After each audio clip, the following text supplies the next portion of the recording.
मैं बीच में नहीं बोलना चाह रहा था, पर आपने 4 मिनट बोल दिया, अब मुझे भी 4 मिनट चाहिए, मैं गिन रहा हूँ। नहीं, आप उनकी बातों का जवाब देना चाहते हैं, अपने सवाल पूछना चाहते हैं? मैं पहले उनकी बात ले जाना चाहती हूँ। मैं पहले उनकी बात का जवाब दूंगा। वैक्सीन की बात का? हाँ, उसका जवाब दूंगा। इस देश में अतीत में जितनी महामारियां फैली, कांग्रेस का शासन था, और आपके बाहों पे भी जो चवन्नी जैसा निशान होगा ना, वो कांग्रेस के शासन का निशान है। और ये भी बता दूं आपको, अभी तक जितनी सरकारें आई, सभी सरकारों ने मुफ्त टीकाकरण किया, मुफ्त। आप कोई नया काम नहीं कर रहे हैं। हाँ, ये जरूर है कि पहली बार हो रहा है कि अगर टीका भी लग रहा है तो उसमें प्रधानमंत्री जी की फोटो पहले दिख रही है कि भाई ये ही हैं, ये हैं करके आप बचे हो। ये नहीं रहेंगे तो ये जबरदस्ती किसी के मनस में बिठाया जा रहा है कि ये हैं करके ये टीका आया। और टीका कहां बना? कांग्रेस के द्वारा निर्मित प्रयोगशालाओं में टीका बना है।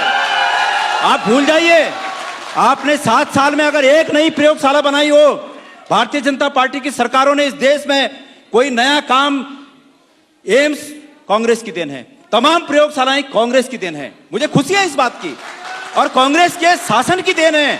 लेकिन उससे बढ़कर यह बात है कि वो हिंदुस्तान की देन है, भारत की देन है। मुझे इस बात पर फक्र है।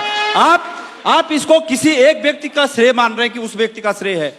माननीय कौशिक जी, ये हमारी बाहों पर बने ये चवन्नी जैसे निशान ये दर्शाते हैं कि अतीत में भी ऐसी बीमारियां आई और उस समय की सरकारों ने बिना प्रचार के मुफ्त में पूरे देश के लोगों का टीकाकरण किया। अब आप विकास की बात कर रहे हैं, आप बड़े जोर शोर से कहते हैं कि ऋषिकेश से और कर्णप्रयाग की रेल लाइन हमारी उपलब्धि है। आपकी खाक उपलब्धि है, आप दूसरे के कामों पर कब्जा करने की कोशिश कर रहे हैं। आपको याद दिला दूं, और यह कोशिश नहीं होनी चाहिए। हम इस कोशिश का पुरजोर विरोध करेंगे। आप विकास करिए, वो विकास कार्यों के नाम लीजिए, हमें खुशी होगी।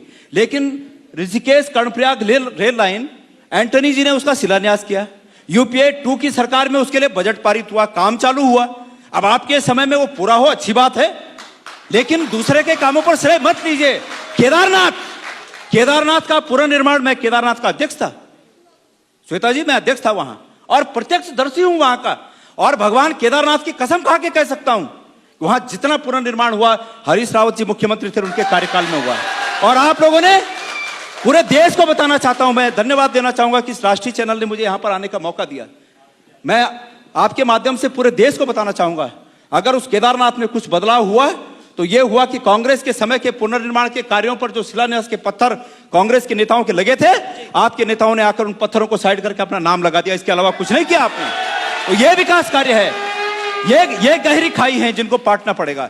आपको इसके लिए जवाबदेह ठहराया जाएगा और इस